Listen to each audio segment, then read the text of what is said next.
Good morning my dear students, कैसे हैं आप। आज हम कक्षा 7 में chapter number 6 doctor Vikram Sarabhai जो उसका अभ्यास है वह हम समझेंगे।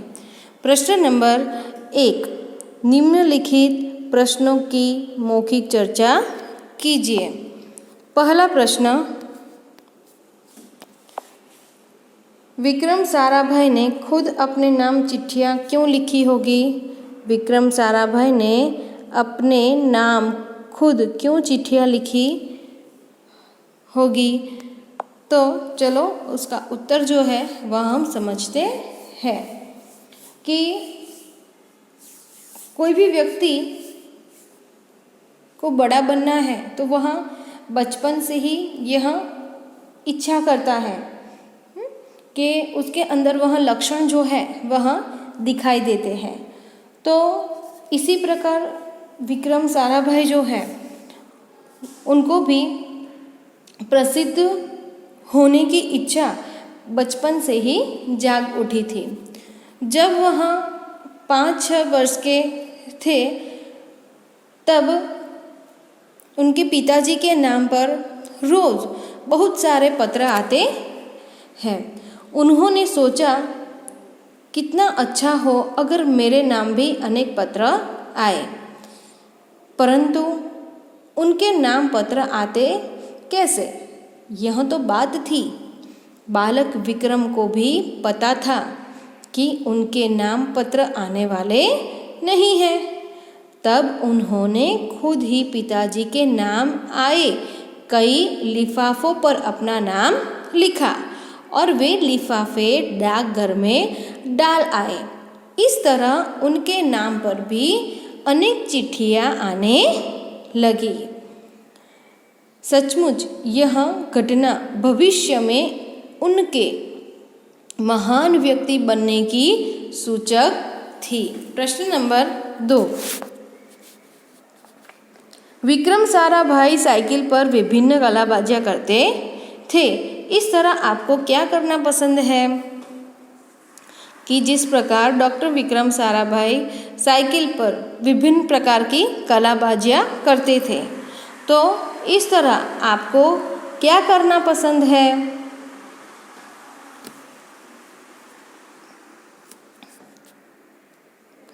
जैसे कि हम देखें कि कोई भी छोटा बच्चा हो तो किसी को छोटी छोटी कविताएं बनाकर उन्हें गाना पसंद है।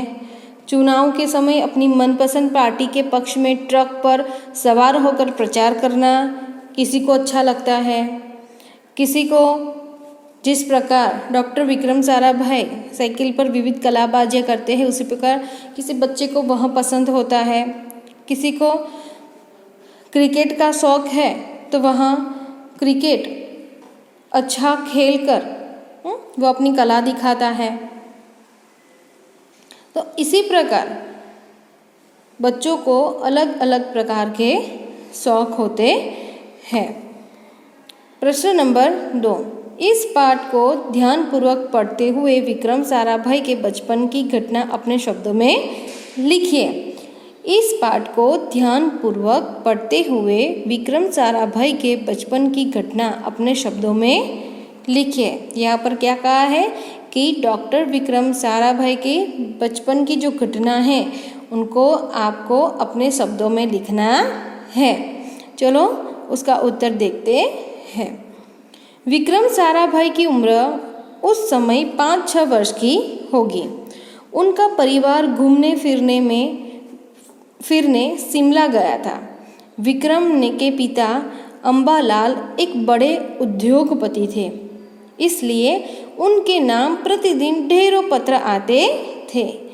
बालक विक्रम के मन में इच्छा हुई कि उसके नाम भी रोज बहुत सारे पत्र आए। उसने बहुत से लिफाफों पर अपना नाम तथा पता लिखा और उन्हें पोस्ट ऑफिस में डाल आया। अब विक्रम के नाम भी खूब चिट्ठियाँ आने लगी। इस घटना से इस महान वैज्ञानिक के बुलंद इरादों की झलक बचपन में ही मिल जाती है। प्रश्न नंबर 3। प्रश्न नंबर 3, निम्नलिखित शब्दों के अर्थ शिक्षक छात्र से पूछेंगे और छात्र शब्दकोश से अर्थ ढूंढकर उत्तर देने के लिए अपना हाथ खड़ा करेंगे। तो यहाँ पर शब्द दिए गए हैं और उनके अर्थ जो है वह आपको शब्दकोश के अंदर से ढूंढकर मुझे बताना है। लेकिन इस समय आप घर पर हैं, तो मैं आपको इसके अर्थ भी बताऊंगी। तो चलो हम शुरू करते हैं। सबसे पहले गाथा। गाथा, इसका अर्थ है कथा। फिर है प्रतीक यानी कि चिन्ह, संज्ञा जो हम कहते हैं वह।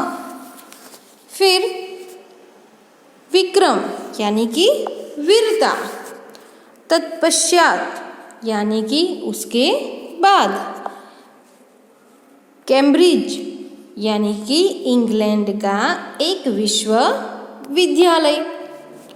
भौतिक यानी कि सांसारिक।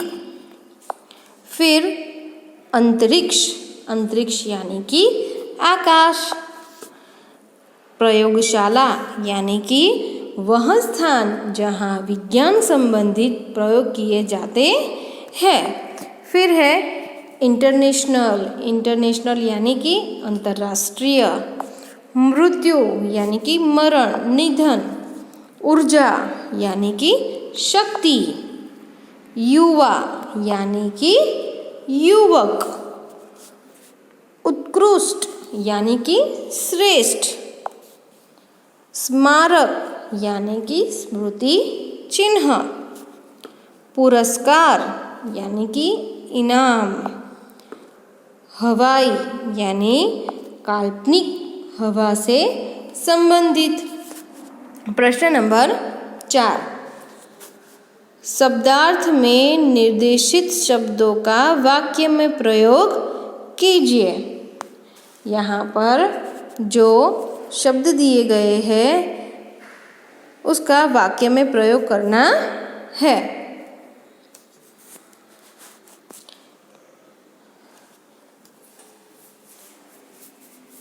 यहाँ पे हमने लिया है इरादा। तो इरादा, हमारा इरादा हमेशा बुलंद होना चाहिए। फिर हमने शब्द लिया है लिफाफा। लिफाफे के ऊपर पिताजी का नाम है। फिर है ढेरों यानी कि दीपावली पर ढेरों मिठाइयाँ बिकती है। लेस, हमारी पाठशाला में वैज्ञानिक उपकरणों से लेस यानी कि युक्त एक प्रयोगशाला है। अनुसंधान, तो वैज्ञानिक अनुसंधान में लगे रहते हैं। वैज्ञानिक अनुसंधान यानी कि खोज में लगे रहते हैं। उपाधि, मैं भारत रत्न की उपाधि पाना चाहता हूँ। मैं भारत रत्न की उपाधि पाना चाहता हूँ। तो शब्दार्थ में से कुछ शब्द यानी कि इसके अंदर से हमने शब्द लिए हैं और उसका वाक्य में प्रयोग किया है। प्रश्न नंबर 5, दूरदर्शन यानी कि टीवी देखना लाभदायी है या हानिकारक? क्यों? कारण सहित तर्क दीजिए। चलो मैं आपको बताती हूँ कि दूरदर्शन यानी कि टीवी देखना हमारे लिए लाभदायी है या हानिकारक। तो क्यों? तो वो मैं आपको बताती हूँ। आज आप सब जानते हैं कि घर घर में दूरदर्शन आ गया है, यानी कि प्रत्येक घर में टीवी जो है वह हमें दिखाई देता है कि सबके घरों में होता है। अपनी लोकप्रियता के कारण वह हर परिवार के लिए अनिवार्य बन गया है कि हर एक परिवार में लोकप्रियता के कारण टीवी जो है वह सबके घरों में होता है। प्रत्येक वस्तु से कुछ लाभ के साथ कुछ हानियाँ भी होती है कि कोई भी वस्तु हो तो उसके साथ साथ लाभ के साथ साथ हानि वह हमारे लिए हानिकारक यानी कि हानियाँ भी उसके अंदर होती है। परंतु दूरदर्शन तो लाभों का खजाना है। यह हमें देश विदेश में होने वाली घटनाओं की जानकारी देता है कि देश और विदेशों में जो भी घटना घटित होती है तो टीवी के द्वारा, टीवी के माध्यम से ही वह हमें उसकी जानकारी प्राप्त होती है। उन घटनाओं के जीवंत दृश्य भी दिखाता है कि टीवी जो है तो जो घटना घटी है वह लाइव यानी कि जीवंत यानी कि लाइव दृश्य भी वह हमें दिखाता है। बाढ़, अकाल, भूकंप आदि से होने वाले नुकसान दूरदर्शन पर देखकर हमारी मानवता जाग उठती है कि कोई भी देश विदेश में कोई भी जगह पर बाढ़ आया है, अकाल आया है या भूकंप आया है तो वो हमें टीवी के माध्यम से ही वह जानकारी जो है वो हमें प्राप्त होती है। दूरदर्शन तरह तरह से हमारा मनोरंजन करता है। तो दूरदर्शन के अंदर अलग अलग प्रकार के कार्यक्रम जो है वो हमें दिखाए जाते हैं। फिल्में, धारावाहिक, नाटक आदि के द्वारा यह हमें आनंद देता है। देशभक्ति, समाज सुधार आदि के कार्यक्रम दिखाकर दूरदर्शन समाज में जागृति पैदा करता है। दूरदर्शन पर क्रिकेट, फुटबॉल और टेनिस के मैच देखकर हमारी खुशी का पार नहीं रहता। किसी को क्रिकेट देखना या खेलना बहुत अच्छा लगता है, किसी को फुटबॉल का जो कार्यक्रम है वह देखना बहुत अच्छा लगता है, तो वो लोग यह देखकर बहुत ही खुश हो जाते हैं। टीवी के कौन बनेगा करोड़पति जैसे कार्यक्रमों ने सबका दिल जीत लिया है कि जो सोनी पर कौन बनेगा करोड़पति का अमिताभ बच्चन का जो कार्यक्रम आता है वह सबका दिल जीत लेता है। परंतु टीवी देखने से बच्चों की पढ़ाई में बाधा पड़ती है कि ज़्यादा टीवी देखने से बच्चे जो पढ़ाई करते हैं उसके अंदर बाधा आती है। खेल कूद छोड़कर टीवी से चिपके रहने का कारण उनके स्वास्थ्य पर बुरा असर पड़ता है कि कई बच्चे ऐसे होते हैं कि खेल कूद को छोड़कर वहाँ हमेशा टीवी के सामने चिपके रहते हैं, जिससे उनके स्वास्थ्य पर बुरा असर पड़ता है। जो चश्मा पहले बुढ़ापे में आता था वह अधिक टीवी देखने से बचपन में ही आ जाता है। आज तो टीवी के साथ साथ मोबाइल जो है वह भी बच्चे मोबाइल के साथ चिपके हुए रहते हैं, लेकिन यह अच्छा नहीं है कि चश्मे जो है वह मनुष्य बूढ़ा होता है तब उनको चश्मे आते हैं, लेकिन आज छोटी सी उम्र में भी बच्चों को चश्मे के नंबर जो है वह आ जाते हैं।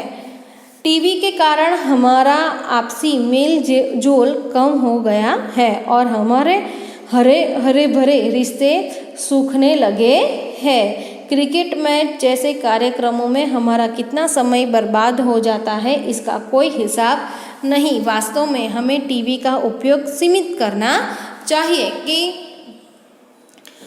टीवी हम क्या करते हैं कि हर रोज़ देखते तो है, लेकिन वही कार्यक्रम हमें देखने चाहिए जिससे हमें मनोरंजन मिलता है। उसके अंदर हमें चिपके रहना नहीं है। यदि हम उसके अंदर चिपके रहते हैं यानी कि ज़्यादा से ज़्यादा हम टीवी देखते हैं तो हमें ही हानि होती है। तो टीवी का उपयोग हमें सीमित करना चाहिए। चलो बच्चों, उसका स्वाध्याय जो है वह समझते हैं। प्रश्न नंबर 1, कोष्टक में दिए शब्दों को उदाहरण के अनुसार बल्ले पर इस तरह रखो जिससे अर्थपूर्ण वाक्य बने।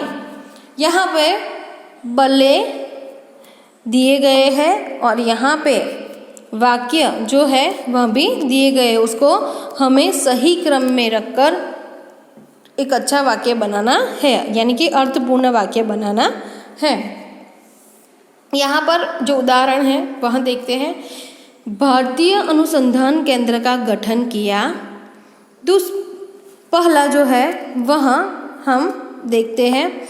विक्रम साइकिल पर कलाबाजियाँ करते थे, कि डॉक्टर विक्रम साराभाई जो है वह साइकिल पर विभिन्न कलाबाजियाँ करते थे। यह बालक बड़ा होकर यशस्वी बनेगा। दूसरा सेंटेंस हमारा कौन सा बनेगा कि यह बालक बड़ा होकर यशस्वी बनेगा। फिर उनके प्रयासों से अहमदाबाद में लोक विज्ञान केंद्र की स्थापना हुई, कि उनके प्रयासों से अहमदाबाद में लोक विज्ञान केंद्र की स्थापना हुई। डॉक्टर विक्रम ने भारत के विकास में उत्कृष्ट योगदान दिया। डॉक्टर विक्रम ने भारत के विकास में उत्कृष्ट योगदान दिया।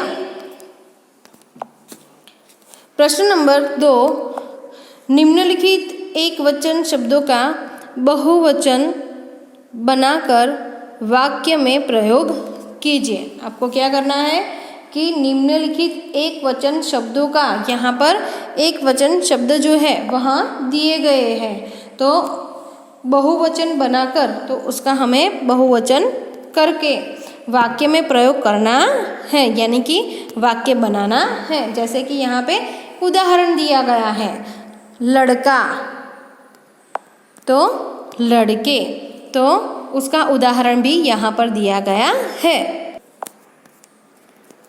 कि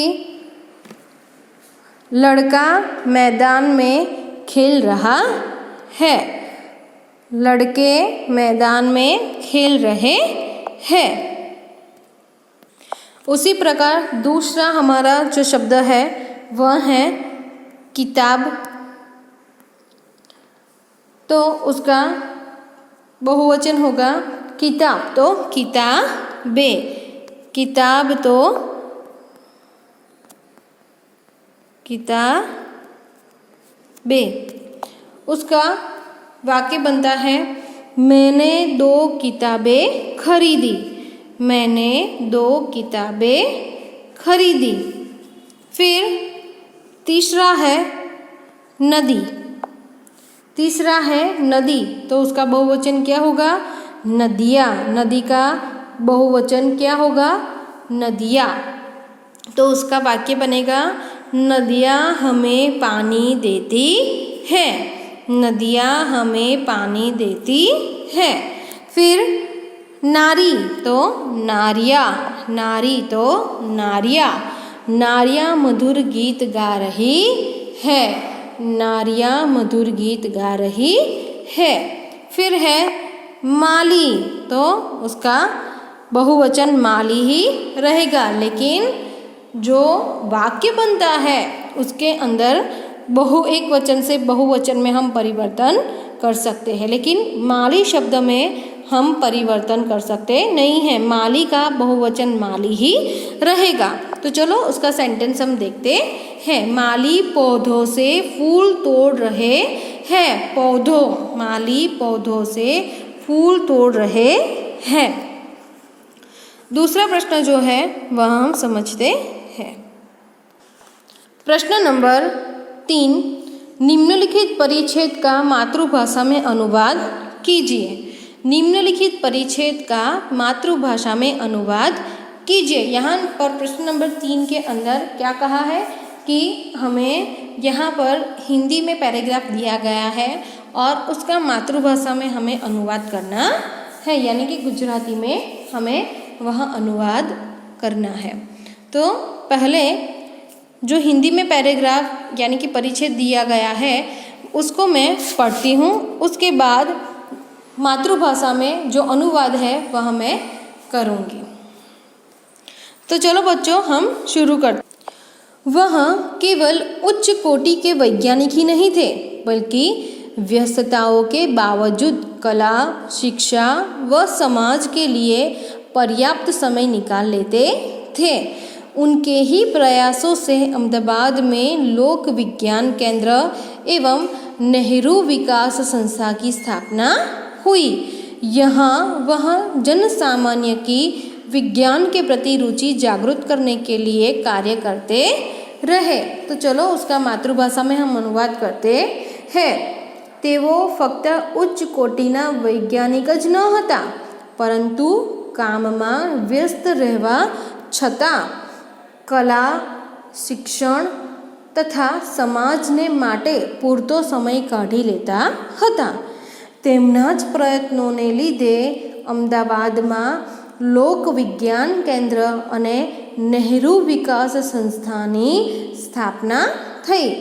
અહીં તેઓ સામાન્ય માણસની વિજ્ઞાન પ્રત્યે રુચિ જાગૃત કરવા માટે કાર્ય કરતા રહ્યા. અહીં તેઓ સામાન્ય માણસની વિજ્ઞાન પ્રત્યે રુચિ જાગૃત કરવા માટે કાર્ય કરતા રહ્યા.